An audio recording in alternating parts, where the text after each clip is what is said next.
Who really colonized America? Was it the Native Americans, the Vikings? Maybe it was Christopher Columbus? British, perhaps? Or who knows? Maybe aliens touched down first, or even some saber-toothed tigers. And let's not forget Pocahontas. Did she really fall head over heels for John Smith? Or was that just Disney magic? Oh, and the turkey. Was it a centerpiece of the first Thanksgiving, or were the colonists just happy to be munching on whatever they could catch? Squirrels? Raccoons? Maybe a really confused goose? Those stories have been passed down for generations. But today, we're diving into the facts to find out what really happened. Ready to cut through the myths and get to the truth?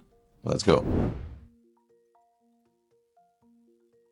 Before any Europeans showed up, this land was far from empty. In fact, North America has been home to diverse Native American tribes for thousands of years. And we're not talking about a few scattered villages. They built massive cities, traded across vast networks, and complex societies long before Columbus or the British even knew this place existed.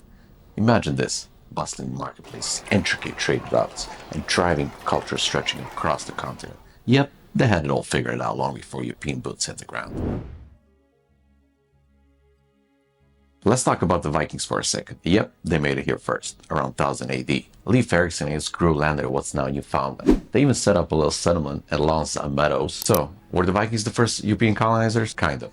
But their settlement was super short-lived, like blink and you'll miss it. Turns out, they ran into some "we don't want you here" vibes from the locals, and things went downhill fast. And then there's Christopher Columbus. 1492, right? The guy who discovered America. But here's the twist.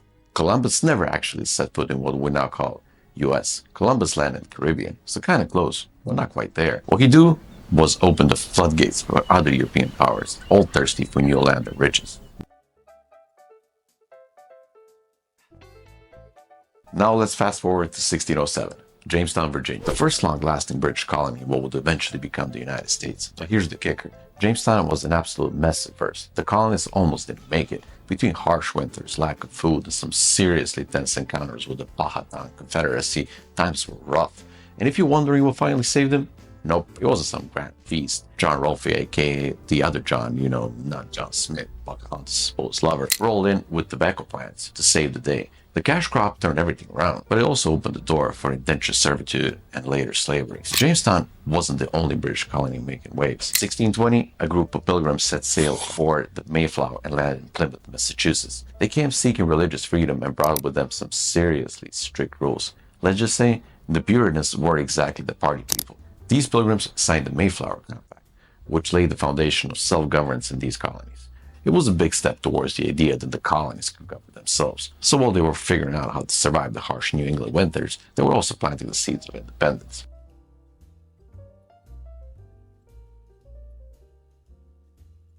So why did Europeans risk everything to come here? Well, for a few big reasons. First up, money. America was seen as a treasure chest just waiting to be seized. Gold, silver, and anything else that could make Europe rich. Needless to say, they didn't find much gold, but they did find plenty of land and natural resources. Then there was religion. Groups like the Pilgrims and Puritans came here for religious freedom. Though, let's be honest, they weren't exactly rolling out the welcome mat for anyone who disagreed with them. It was more like, we're free to practice our way, and you better get in line. And of course, there was an empire building thing. Colonizing America was a way for European powers to flex their muscles and grab as much land as possible. The race for control of the New World, it was like the ultimate game of Monopoly, but with way higher stakes. Life in early colonial America. Cultural clashes and early encounters. So, you arrived in America after a long, miserable journey across the Atlantic. What did you find? A strange new world filled with people who had been here for thousands of years. Yep, this land is far from uninhabited. For Native Americans, seeing these weirdly dressed newcomers wearing armor in the middle of the summer must have been like spotting a group of tourists who forgot to pack sunscreen. And to no one's surprise, the Europeans were not great at adjusting. There were moments of cooperation. Native Americans pretty much taught the colonists how not to die, how to farm, hunt, and survive, but this was short-lived. As tensions over land and resources quickly turned things south. The realities of colonial life. For the colonists. Life for the early colonists wasn't exactly the adventure they imagined. Instead of striking it rich, they were battling starvation, disease, and harsh winters. Think more survival mode and less new life and freedom. If you didn't bring enough supplies, or if your crops failed, you were toast. And then there were the diseases, smallpox, malaria, you name it. They caught it. Basically, life in the colonies was one giant "you might not make it" warning label. Meanwhile, for Native Americans, the rival Europeans brought disaster. Smallpox spread like wildfire, wiping out entire populations that had no immunity. And to make things worse, the Europeans were just visiting. They were here to stay, and they were taking land. The economy and labor in the colonies. Tobacco and cash crops. Once the colonies managed to stabilize, and by stabilize I mean barely scraping by, tobacco became the big cash crop. John Rolfe's tobacco wasn't just as a moneymaker, it basically kept the colony from collapsing. Everyone wanted in on it, but there was a catch. Growing all that tobacco required a ton of labor. At first, they tried using indentured servants, Europeans who signed up for adventure of a lifetime, only to end up working their butts off in the fields. Surprise, surprise, you're a farmer now. Rise of slavery. But as demand for tobacco and later the other cash crops grew, the need for labor skyrocketed. And that's when things took a dark turn. Colonists turned to African slavery, starting a brutal system of forced labor that would shape the economy and the country for centuries to come. The early colonies take shape. New England versus Southern colonies. Not all the colonies were created equal. Up north, in New England, you had Puritans who were all about religious discipline and building tight-knit communities. These folks weren't exactly fun at parties, but they knew how to run a community. Meanwhile, down south, it was a different story. Southern colonies revolved around plantation, cash crops, and yep, you guessed it, slavery. The economy there was powered by agriculture and workforce made up of enslaved Africans and indentured servants. At first, there were moments of cooperation between Native Americans and settlers, but as more colonists arrived, the demand for land grew. And let's be real, Native Americans weren't handing out deeds to their homelands. The result, rising tensions, and before long, full-blown conflict. Key conflicts. Take the Pocahontas Wars, for example. At the first, Pocahontas Confederacy helped the settlers in Jamestown, but when the English kept taking more land, things went downhill fast. The Picayune Wars. Up north, things were much better. The Picayune War in the 1630s was one of the first major conflicts in New England. It was so brutal, by the end of it, the Picayune tribe was nearly wiped out. And if you thought it couldn't get worse, along came King Philip's War in 1675, which was so bloody it became one of the deadliest wars in American history. Whole towns were burned, and entire native tribes were decimated. Broken treaties and forced displacement.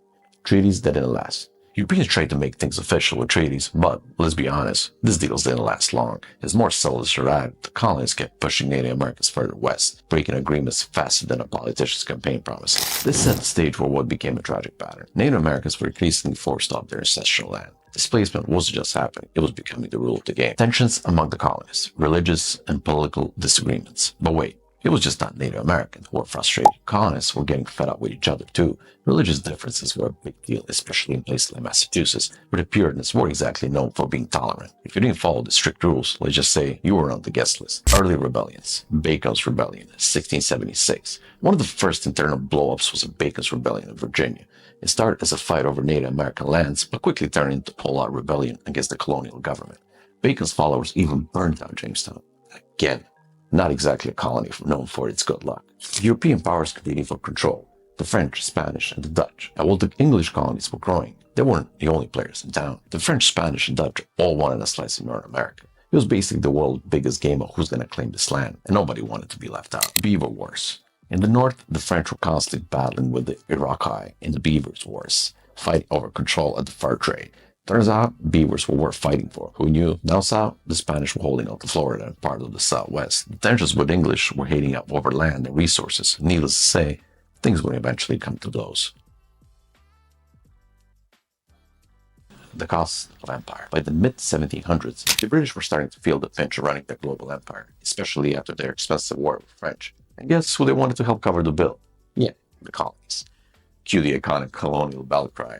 No taxation without representation. And the British didn't stop at one tax. They rolled out the Sugar Act, the Stamp Act, the Tea Act. It was like they were throwing a tax party, but somehow forgot to send the colonists an invitation. Each new tax was like adding another straw to the camel's back. And the camel was not happy. The Boston Tea Party was the colonists' ultimate response. Imagine a bunch of angry colonists dressed up like Native Americans sneaking in onto the British ship and dumping an entire shipment of tea into Boston Harbor. Talk about spilling the tea. Their message was clear. No more taxes, no more British control. It wasn't just about the money. The colonists were getting fed up with the fact they had no real voice in Parliament. By this point, the original 13 colonies were well established, stretching from New England down to Georgia, and they were starting to feel like they could govern themselves. After all, they had their own economies, laws, and let's be honest, a lot of growing frustration with British control. Sure, there were still loyal British subjects, but they weren't cool with the Parliament making decisions for them without any input. It was like being a part of the group project. We do all the work, but someone else takes the credit. The First Continental Congress. By 1774, 13 colonies got enough. They called the First Continental Congress, where representatives for all the colonies got together to figure out how to push back against British control. This was the first time the colonies really acted as a united front, and their moment to gather and plan before the real action Again, British didn't take the pushback lightly. They sent more troops to their colonies and started cracking down hard. The colonies weren't having it. They started organizing militias, gathering weapons and preparing for the worst. Tensions were boiling, just waiting for a moment to explode. Then came the breaking point, the battles of Lexington and Concord in April 1775. The British marched to seize colonial weapons, but instead they got an all-out fight. At one shot, the shot heard around the world. The American Revolution officially kicked off. Boom. Declaration of Independence. By 1776, there was no going back. The colonies were ready to declare their independence, and they did it in style. With the Declaration of Independence, written by Thomas Jefferson, it was the ultimate mic drop. We're done here. And with that, the colonies officially broke free from British rules. Of course, the British didn't just back up and leave. What followed was years of brutal war. It wasn't easy. It definitely wasn't pretty. But after a long, hard-fought struggle, the colonies finally won their independence, giving birth to a brand new nation. The United States of America. There you have it. The story of a handful of struggling colonies went from barely surviving to declaring their independence and fighting to create a new nation. It was long, tough road, paved the way for the birth of United States of America. Thanks for sticking with me on through the journey. If you learned something new or just enjoyed the ride, make sure to hit that like button and subscribe for more deep dives into American history, culture, and what makes this country so unique. Got any questions, something you want me to cover next? Drop it in the comments below. I'm always on the lookout for new topics to explore. And hey, if you're new to the channel, welcome. There's a ton more content just like this. So feel free to check out my other videos for more fun and facts about all things America. Until next time, stay curious, keep exploring.